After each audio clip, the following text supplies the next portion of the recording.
Hey guys, what's up? Welcome back to the channel. Today I wanted to sit down, have a meal with you guys, and talk about my experience watching Sleep Theory for the first time in Corpus Christi, and talk about the iconic Papa v Perpetua performance of Queen's Bohemian Rhapsody. But first, let's check out my dinner. So today I decided to opt for BK because usually BK can do no wrong. Just a classic Whopper, guys. I saw that they had the How to Train Your Dragon one, but I don't know. I wasn't too interested in that. Pickle escaped. All right. Got my fries. Check out the burger. Just the usual fixins. I just love that BK smell. It's that char-grilled smell that I love. And I got me my Diet Coke. We are going to do the first bite.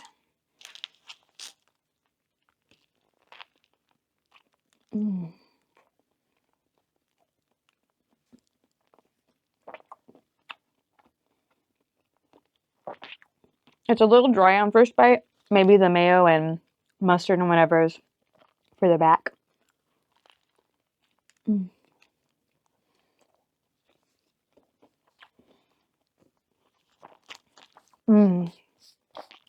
It tastes good though.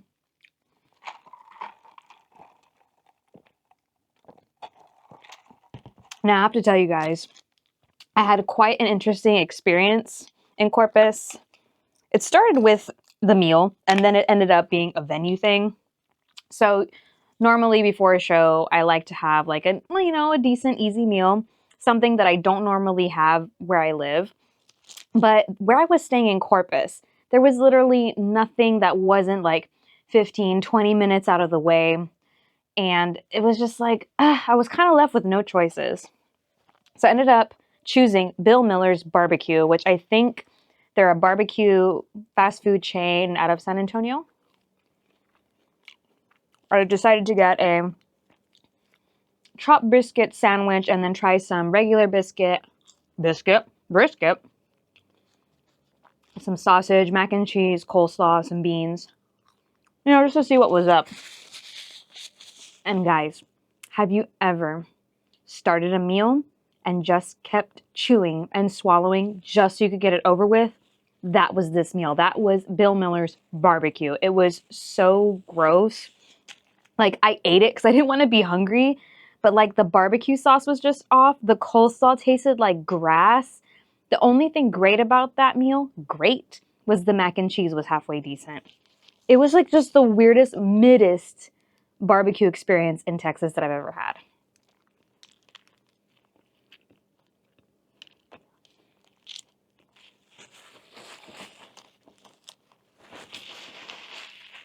The barbecue taste was like so off-putting. I was almost afraid that I was going to get sick at the show.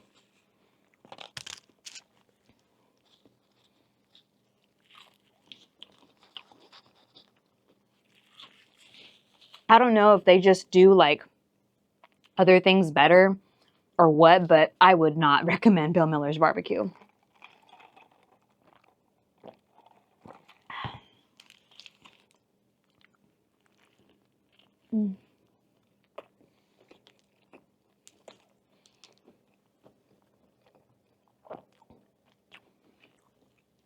There's something so comforting about a Whopper. Or maybe I just still have that bad experience in my mouth and in my memory. But it's just like, oh, give me the BK. So, I had will call pre-sale tickets for this show. And I was a little concerned because I messaged the venue like a week or two before, like, hey, I just want to know what time and where to go at the venue. Because I've been here before. Let me just preface this by saying I've been here before. Different types of shows. There's been like, I'm familiar with this place. And they're like, oh, well, this is a third-party vendor. You're going to have to get with them. And I was a little concerned about that. But this is a company that is legitimate. They sell pre-sale and VIP from Sleep Theory to Dayseeker to I Prevail. They're legit. And I emailed them just to be sure. And they said, don't worry, we're going to have a representative on site to check y'all in for the pre-sale. I'm like, great. And they should, because this is also part of the VIP, which I didn't get. So I get there, and there's already like a ton of people. This was a little bit before 7, because that's when the show started. Merch line was insanely long. I was considering getting some merch, but I get to the first line, and I just kind of show my phone. I was like, hey, I have, we'll call pre-sale. And the girl just kind of points to another line. I'm like, okay. And I go to another line where a girl has like a paper. I was like, okay, she has the list. Great. And she goes, oh, how can I help you? And I'm like, oh, I have will call pre-sale, and I'm trying to show her my phone. So she's flipping through the list. She goes, you're not on here. And just kind of leaves it at that. And I'm just like, but I have will call, but I have pre-sale. So I'm showing her the email. She's like, hold on, let me get somebody. I was just kind of like stunned. Like, I understand they're busy. It's a crazy day. But like, no follow-up. Like, I'm just not going to stand here and just like, okay, thanks. I'll see y'all later. You know, no.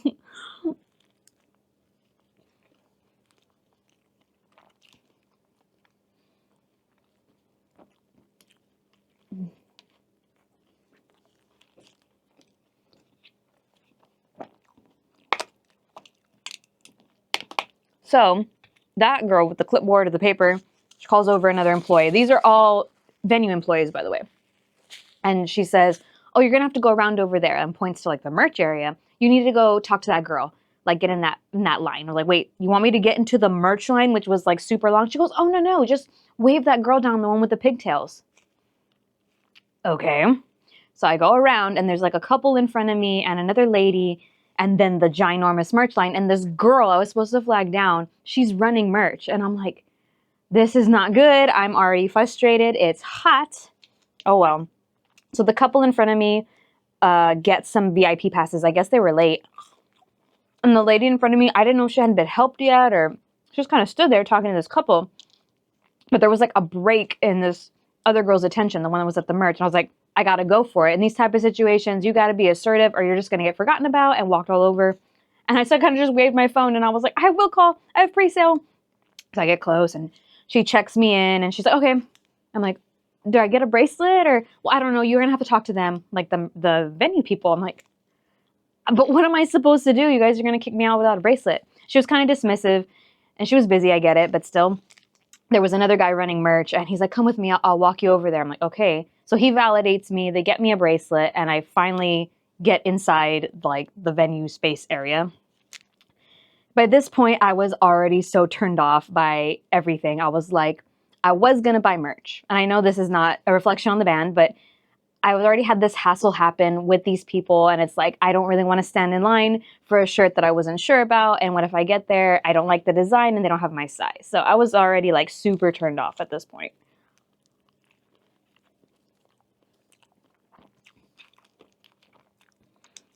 It was like so disorganized, and I was really disappointed because the excuse the venue people gave was like, oh, we can't get into their system. Like Sound Drink, the company that sold the pre-sale and the VIP, you're going to have to talk to the merch people. Well, if that was the case, then the merch people should have provided a list up front to the venue people. Like, this was a sold out show. It's not like I was an isolated case.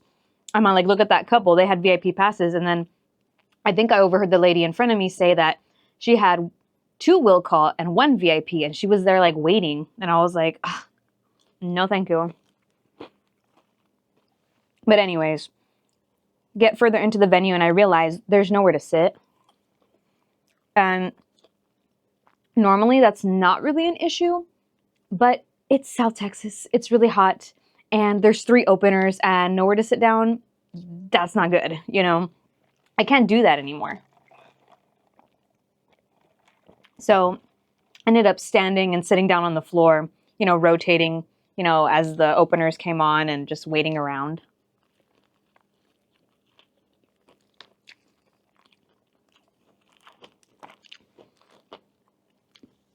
Which I will say, I was not a fan of the openers. Like the middle one, they were from New York, I believe. They were pretty good. Like they brought a lot of energy to the stage, but I wasn't too fond of the other 2. And as I was looking around, I noticed this was a strange demographic that showed up to this show. Like I saw a lot of little kids with their parents.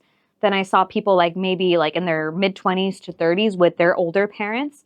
And then straight up just older couples, like grannies rocking out at this show. And I was like, how interesting, because this is like a young band. And a lot of us had found them on TikTok, so I guess that's where the demographics from. But it was nice to people watch. It was interesting. So all sorts of types of people there. And as I was people watching, I noticed this person. Rather, there were 2 sets of couples and 1 single dude.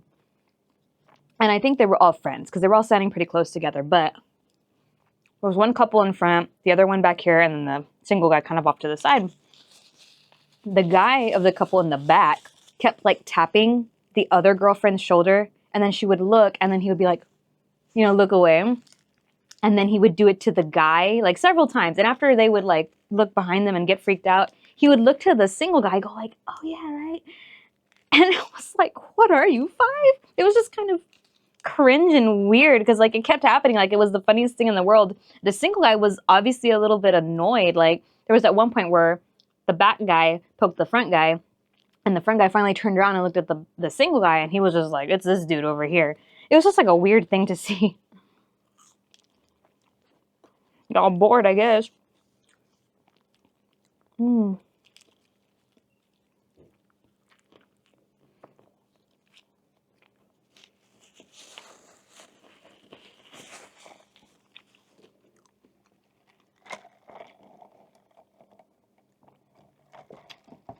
So Sleep Theory finally came on, and I was so excited. And this place was like packed. I mentioned it was a sold out show. They were like sardines up in the front. I was kind of off to the side, which I'm kind of happy I was, because I got to dance and jam as much as I wanted to without being pushed in the front. But the bad side of it was like I didn't have a great view of the stage at all. Like I'm super short. There was a lot of tall people. And so the little clips I could get, it was just kind of off to the side.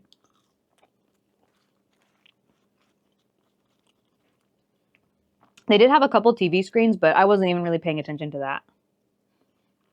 But I love that band. They sound just like the recorded album. They had so much energy. I wish they had a bigger stage because Brewster's has a small stage. And even the lead singer commented on it. They're used to like, commanding that stage. And I just loved hearing the 3-part vocals in person. I think that was just like so cool. And Cullen is talented. He's the lead singer, and I was just really surprised, given the environment, the heat, and everything. It was just like a really, really great show, and I had so much fun.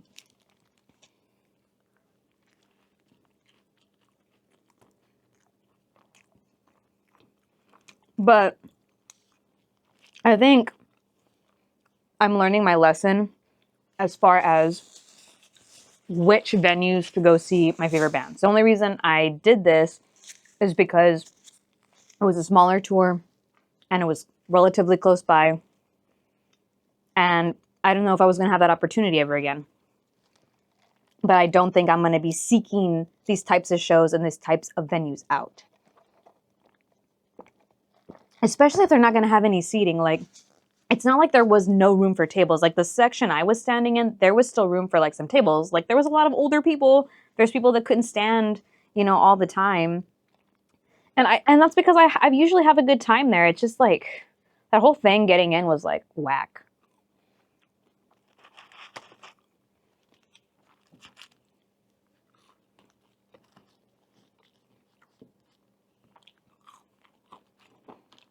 Well, I'm glad I decided to shoot this today because I totally forgot that Papa V Perpetua was going to perform at the Polar Music Awards in honoring Queen.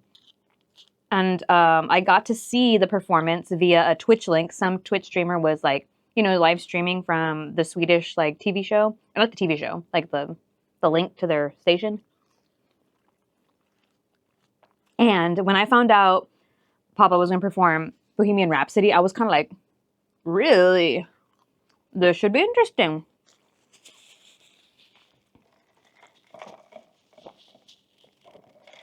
I was so nervous as the stream was going on, like it was about to start, like he was about to start singing, because it's like a big deal. You've got the Queen there, you've got the Swedish royal family present, and all these bigwigs honoring Queen themselves. But I say this with all the love in the world. I love Tobias. I love and respect him. I love Ghost.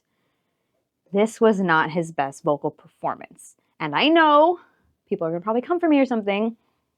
There's a lot at play here. Probably nerves. You just got off of a big tour. Who knows how long he had time to practice this song.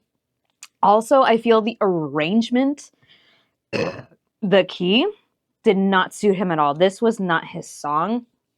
And he really tried, and I give him props for that, because that is a scary performance. You know, you don't have all the flair of Ghost in the back. It's kind of very quiet, you know, opening up this song.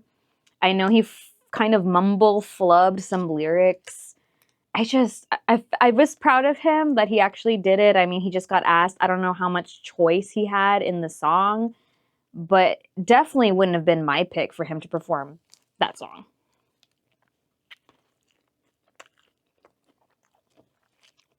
I mean, Adam Lambert can sing any song. He could have sang that one, and Tobias could have sang something else. It seemed like the second half of the song was a little bit better once he got on his knees and he was like kind of doing the theater part of it, like which his voice got deeper. I was like, okay, but it was just a straight up vocal cover. I was expecting something different, especially because the hostess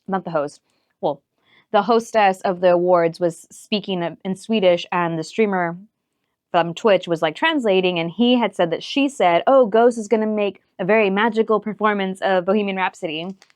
So I was expecting Ghost flair with this song, kind of like how they redid the arrangement for Enter Sandman. But that wasn't the case. But I would really hope we get like a real Queen Ghost cover. Because that song in particular, I was just imagining all the bells and whistles that Ghost can pull out for that. And this performance just wasn't it.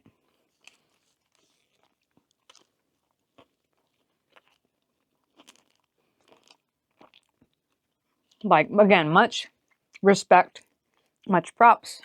There's probably a lot of stuff going on, but it was not my favorite vocal performance from Tobias, nor a favorite Ghost cover by far. Enter Sandman was good in the sense that the arrangement was different and the solo is different.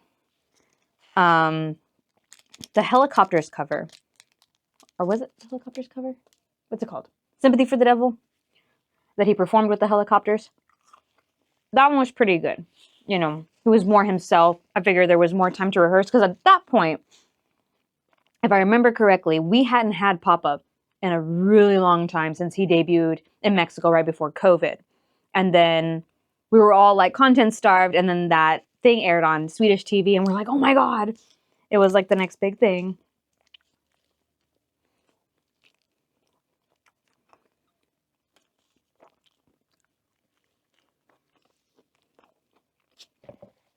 Coming up on the last bites.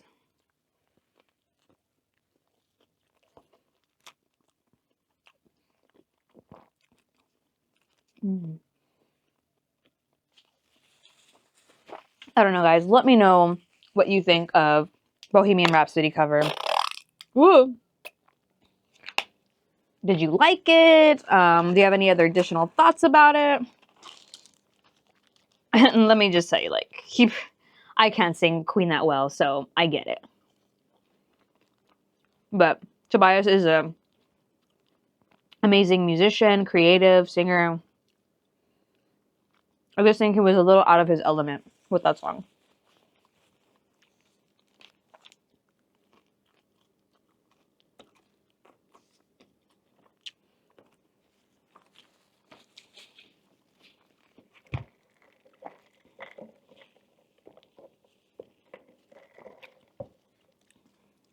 I have to say, these fries are nice and round and crunchy.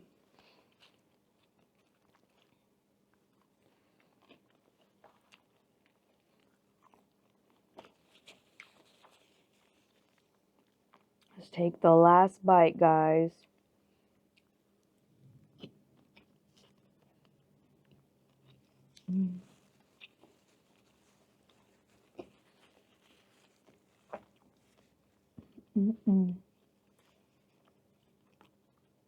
Slaps every time. I think I want to give it, though, 9 out of 10, just because it was a little bit dry on the first bite, but once everything started going together, it was pretty good.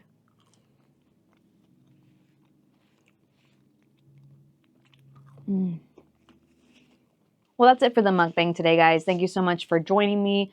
Let me know down below in the comments what you thought of Papa V's performance at the Polar Prize Music Awards. If you have any comments about my experience in Corpus Christi with the venue or anything about the show, let me know down below. And if you like this video, make sure you go ahead and give a like, comment, share, and subscribe. And I will see you all next time.